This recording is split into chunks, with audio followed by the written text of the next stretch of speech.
Hola amigos de YouTube, bienvenidos.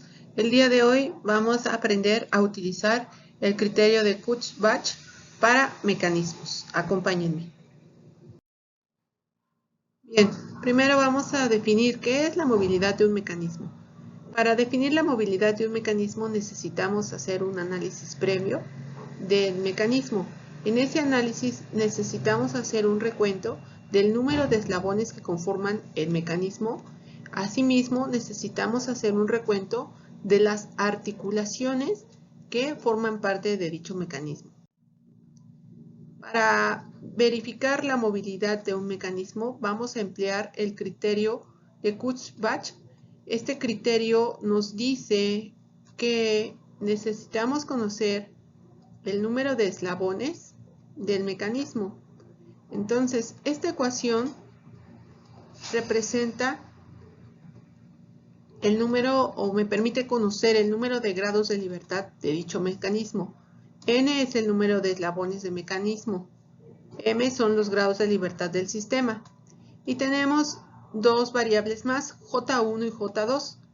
J1 son las juntas o uniones o revolutas o pares, dependiendo del autor, los nombra, que tienen un solo grado de libertad. Y la variable J2 me representa las juntas o pares con 2 grados de libertad. Bien, las juntas de un grado de libertad también se les llama juntas de orden inferior. Estas juntas de orden inferior son, por ejemplo, la junta revoluta. Si observamos en la figura, la junta revoluta tiene aquí estos topes que no le permiten desplazarse hacia los lados. Supongamos que es un perno o un pasador que está alojado dentro de un otro elemento mecánico, pero como tiene estos topes, pues no le permite el movimiento traslacional, solo le permite el movimiento rotatorio. También, por ejemplo, las juntas de un grado son las juntas helicoidales. En las juntas helicoidales tenemos un tipo tornillo que, que puede desplazarse. Sí se puede desplazar, pero necesita del giro. Entonces se considera que solo tiene un grado de libertad, que es el rotacional. Igualmente, otra junta de orden inferior o J1 son las juntas prismáticas. Esta junta prismática, si vemos, le permite, aquí donde está alojada, se le permite desplazarse de izquierda a derecha, pero como tiene una sección cuadrada, su sección transversal es cuadrada, no se le permite rotar. Entonces, este movimiento lo tiene impedido. Por lo tanto, solo tiene un grado de libertad, que es el traslacional. Luego tenemos las juntas de 2 grados de libertad. A las juntas de 2 grados de libertad también se les llama juntas de orden superior. Como ejemplo, tenemos la junta cilíndrica. La junta cilíndrica, si observamos en la figura, tiene una sección transversal circular. Esta sección transversal circular le permite rotar, le permite el movimiento rotativo. Y a la vez, como no tiene los topes que tiene la junta de un grado de libertad, como no tiene esos topes que la limiten, esta junta o este perno puede deslizarse. Entonces tiene permitidos 2 movimientos, o sea, 2 grados de libertad. Vamos a ver un primer ejemplo. En este primer ejemplo tenemos un mecanismo que aquí se muestra. Nos dice el ejemplo, calcule los grados de libertad de la siguiente figura. Entonces vamos a calcular los grados de libertad siguiendo el criterio de Kutzbach. Este criterio de Kutzbach nos dice que necesitamos primero conocer el número de eslabones. Entonces hay que recordar que siempre el eslabón fijo, este es el eslabón fijo, aquí se ven sus rayas de que está anclado o sujeto a otra parte o al piso. Recordemos que el eslabón fijo siempre se va a enumerar o le va a corresponder el número 1. Luego, este otro eslabón que tenemos acá va a ser el número 2. Finalmente, este eslabón de acá es el 3. Por lo tanto, tenemos un total de 3 eslabones. Ahora, vamos a enumerar las revolutas o juntas.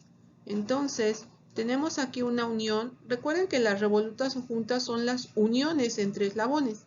Entonces, aquí tenemos 3 uniones entre eslabones. A las revolutas siempre les va a corresponder enumerarse o identificarse con letras del alfabeto. Entonces, tenemos C revolutas. Si observamos bien, todas estas revolutas poseen un solo grado de libertad, pues en ellas permiten que entre los eslabones haya movimiento rotativo, pero no le permiten movimiento de traslación. Entonces, todas son de tipo de orden inferior o J1. Por lo tanto, tenemos un total de N, 3 eslabones, juntas de orden inferior J1 igual a 3, y no tenemos ninguna junta de orden superior o de 2 grados de libertad, J2 igual a 0. Entonces, en nuestra ecuación sustituimos estos valores, vamos a obtener un producto, resolvemos la parte de los paréntesis y obtenemos 6 menos 6, lo cual me dice que este mecanismo posee 0 grados de libertad. Vamos a otro ejemplo. En este otro ejemplo nos piden igual calcular los grados de libertad. Hacemos el mismo procedimiento.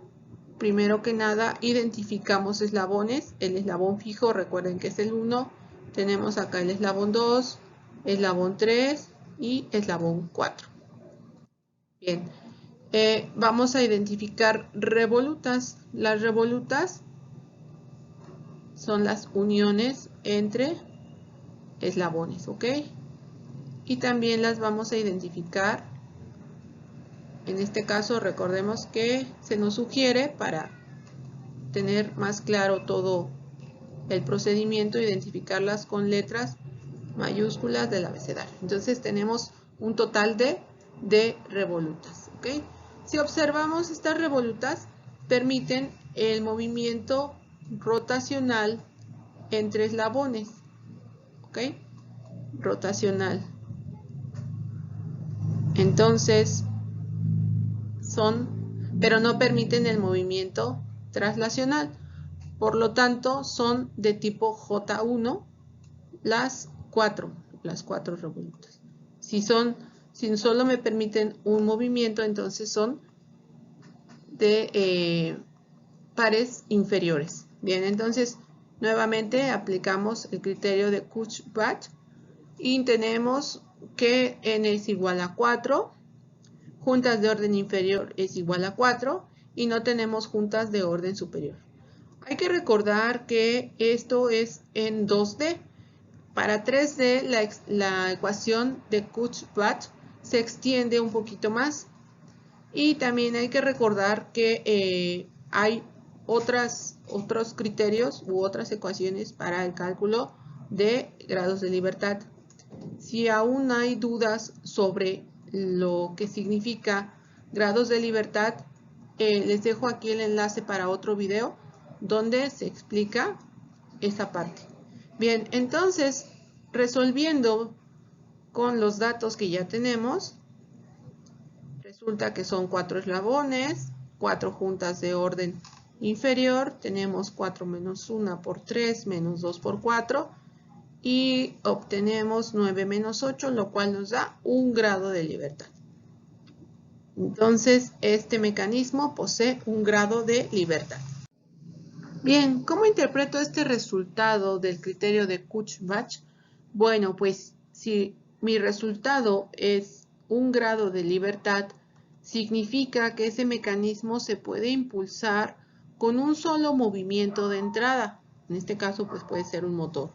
Si el resultado es m igual a 2, entonces requiero de 2 movimientos independientes en la entrada. También puede resultar que, como en el primer ejemplo, que el resultado sea 0, es decir, 0 grados de libertad significa que no hay movimiento o que el movimiento es imposible. Bien, hay casos donde el resultado puede ser incluso negativo. En este caso significa que mi mecanismo pues es una estructura, y no solo es una estructura, sino que es una estructura hiperestática. Bien, gracias por ver este video, espero sus comentarios, denle like y suscríbanse. Hasta luego.